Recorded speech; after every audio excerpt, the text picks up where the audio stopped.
Kasama naman natin sa ating linya, tagapagsalita ng Department of Education, si Undersecretary Attorney Michael Poa. Sir Yusek, good morning ho. Welcome sa DZRH. Good morning, Yusek.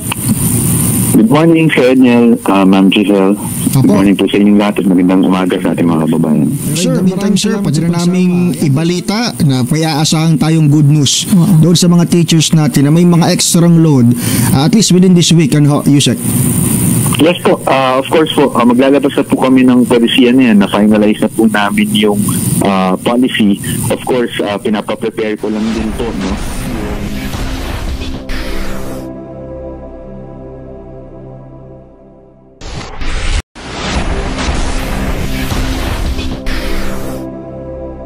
Kasama naman natin sa ating linya, tagapagsalita ng Department of Education, si Undersecretary Attorney Michael Poa.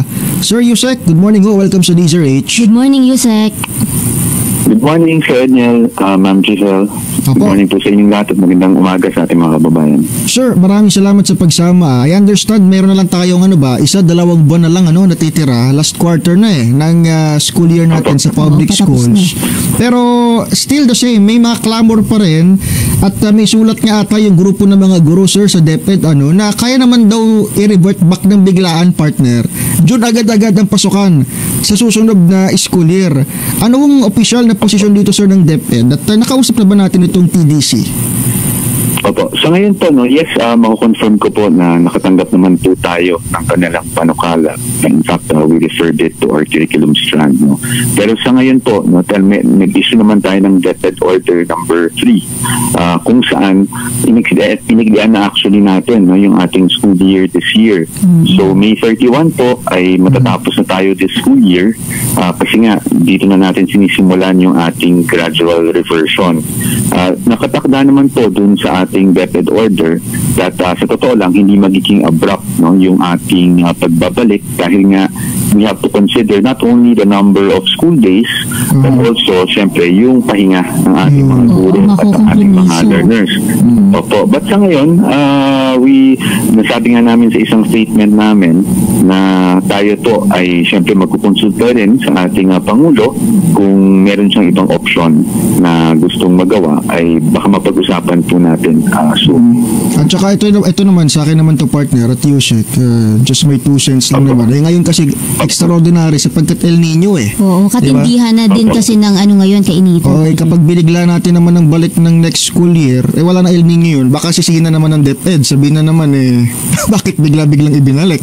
Mawala naman sa hulog. Pero sir, speaking of pahinga ng mga teachers, may mga nakakausap kasi ako lately na grabe yung load ngayon dahil nga naman nagsisiksik tayo. Tapos gusto na nga natin magbakasyon by end of May. Kamusta sir ang load ng mga guro natin at nababantayan mo ba natin baka masyado na silang overwork? Definitely po, pinababantayan natin yan. In fact, mag-i-issue po tayo ng department order very soon. This week po yan, on teacher overload. Kasi hindi din po alam ng ating, napansin natin, hindi alam ng ating mga teachers na pag nabigyan sila ng dagdag na load, ang teachers po kasi natin dapat 6 hours a day lang po actual classroom teaching.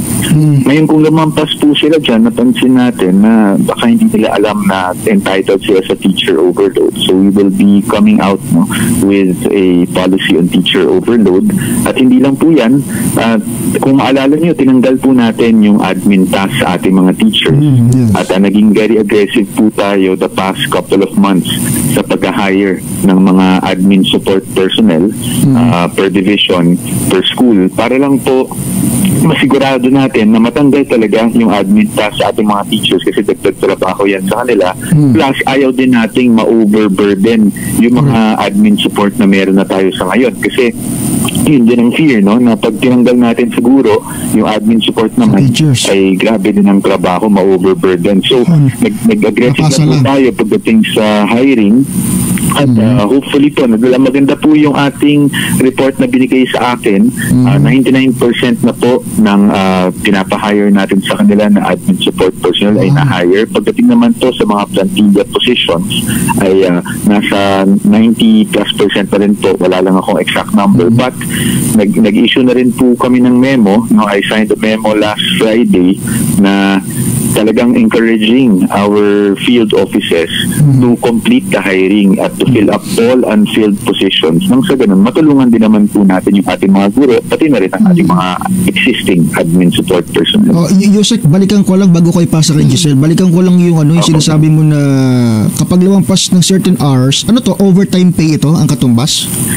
Basically po, kung sa ating mga hindi nagtuturo, ang nangyari po, meron tayong overtime pag lumampas tayo. Ang teachers din po ay merong ganyan, no, na overtime. Pero ang tawag po kasi dun sa teachers ay overload. Kasi yung teaching load nila ay sumobra, kaya overload pay po ang tinatawag. So paano yung mga tinitake home pa na mga gawain at pag-prepare ng materyales or paperwork? Matagal ng ganyan ang kalakaran. Matagal na yan. Siyempre, kung 6 hours lang yung teaching load niya, pero may tinitake home naman siya na kumakain ng oras siya hanggang alas 11 ng gabi, hanggang hating gabi, paano yun? Tama po.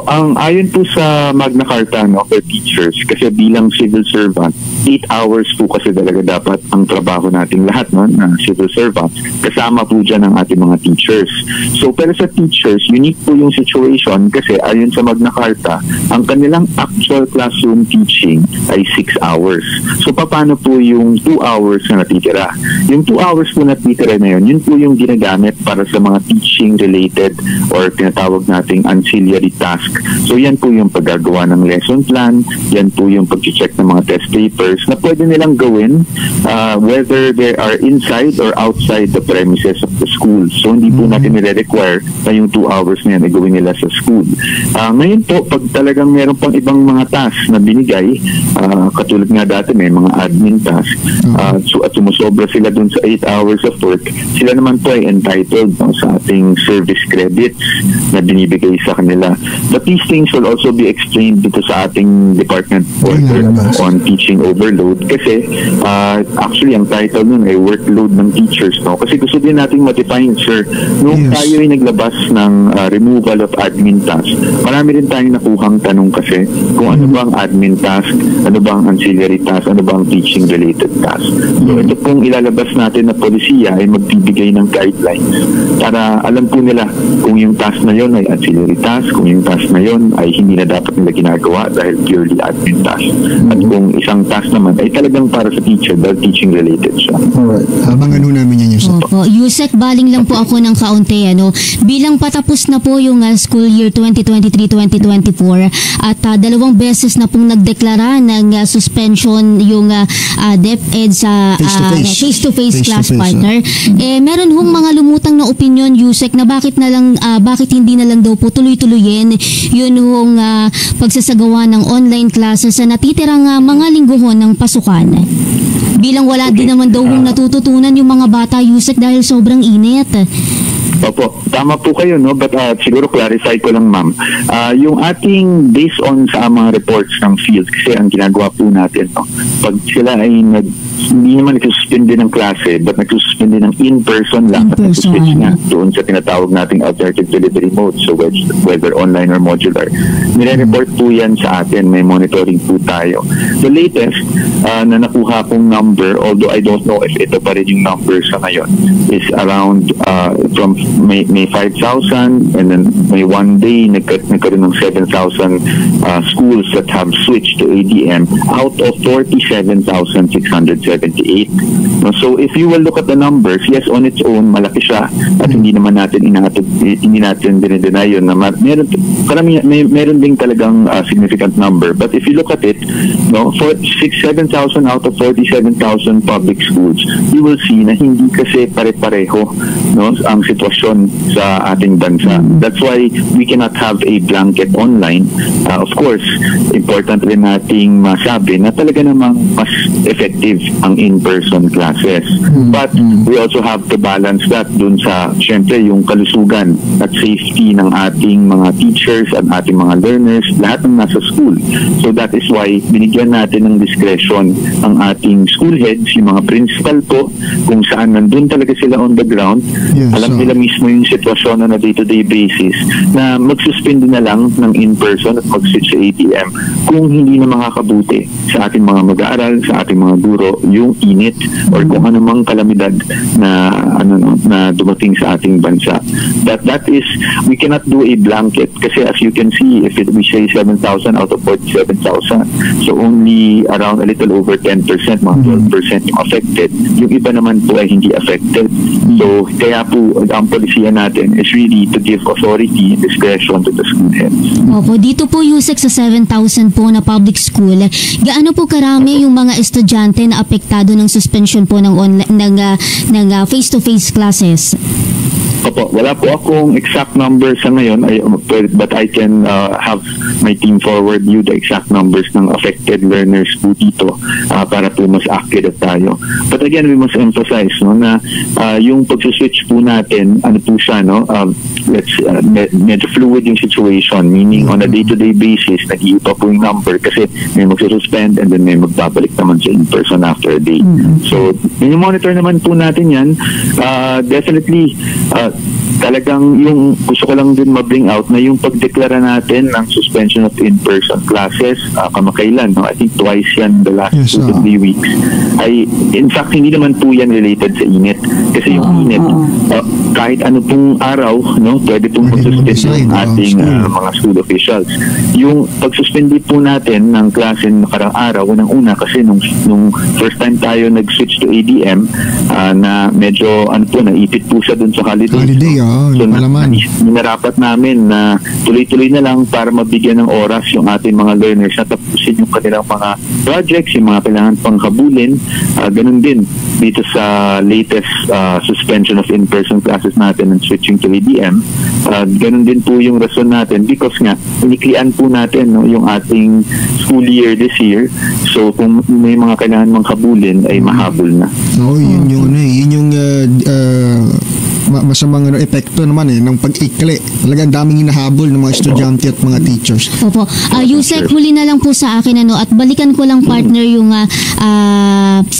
bang mga panawagan patungkol dun sa pagbabalik ng lumang school calendar. So Yusek, malabo pa sa susunod na school year yun yung pagpapatupad o pagbalik po natin sa lumang school calendar o ito po ay nakadepende pa sa magiging utos ni PBBM bagamat meron na rin siyang pahayag Yusek na pinamamadali niya rin po yung transition period. Yes, nakuha nga po namin at narinig natin yung pahayag na yan and that is why we will consult yung ating Pangulo on the options to go back or kung ano pang nasa isip po niya na mas magandang gawin. Of course, i-consult po natin ang ating Pangulo dyan.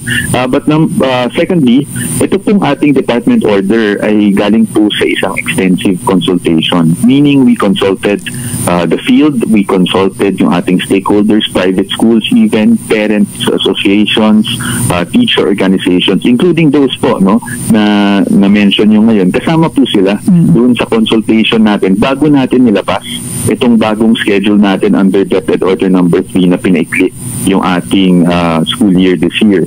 Now, whether may babalik kaagad o meaning maaga tayo magpupukas for 2024, hindi na po mangyayari po siguro yan dahil talagang gipit na tayo sa panahon. And ang mangyayari yan, mawawalan ng break yung ating mga learners at pati yung ating mga teachers.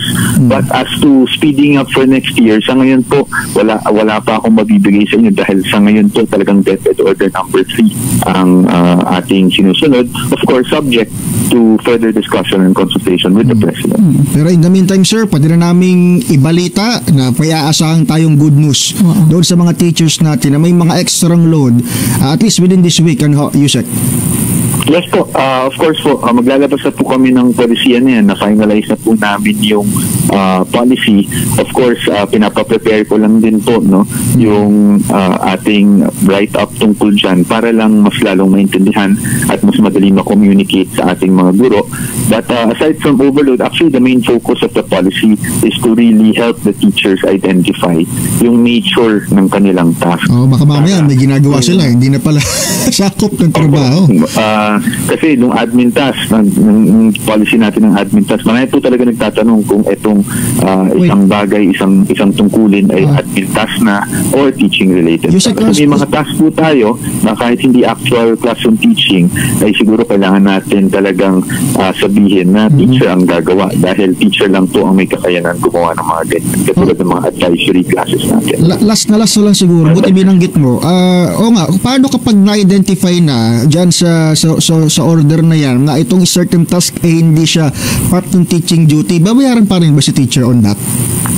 Opo, actually, pag hindi na po siya teaching duty, teaching related rather, yun po ay binibigay na sa admin task. So, dapat po, as admin support, so dapat po talaga hindi na ginagawa yan ng ating mga teachers. Kaya, itong guidelines din po natin ay makakatulong sa ating mga school heads para maprograma yung mga various tasks sa kanilang schools. Abangan natin yan. Yusek Michael Powa, attorney sir, maraming salamat po sa pagsama sa amin ngayong umaga. Thank you, Yusek. Maraming salamat din po sa inyo at magandang umaga po sa ating mga kababayan.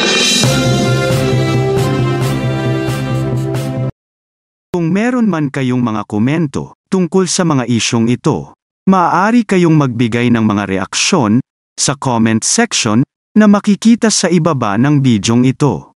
Maraming salamat, at kung ikaw ay interesado ng mga bidyong tulad nito, mangyaring suportahan ang channel na ito sa pamamagitan ng pagpindot ng like, pag-share ng mga video at kung bago ka pa lang sa channel na ito, please subscribe sa channel na ito at pindutin ang notification bell at piliin ang all upang maabisuhan ka para sa mga paparating pang mga videos.